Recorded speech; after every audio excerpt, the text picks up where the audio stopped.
মানুষ খাবে বলে বাঁচে, না বাঁচে বলে খায়? মানুষ যাবে বলে আসে, না আসে তাই যায়? মানুষ অনেক দেখে তাই অনেক ভোলে, নাকি অনেক ভুলবে বলে অনেক দেখে? এইসব হযবরল প্রশ্নমালায় সকাল গড়িয়ে বিকেল আসে। মানুষ পড়ে তাই খোলে পোশাক, নাকি খুলবে বলেই পড়ে? কে জানে ডিমটা কে দিল?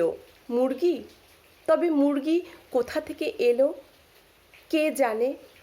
মানুষ জেগে থাকে তাই শেষে ঘুমায়, নাকি একদিন ঘুমোবে বলেই অনেক দিন জাগে? এইসব হযবরল প্রশ্নমালায় বিকেল গড়িয়ে রাত নামে। কেউ অনেক খায় তাই অনেকে খেতে পায় না, নাকি অনেকে খায় না বলেই কেউ কেউ অনেক খায়?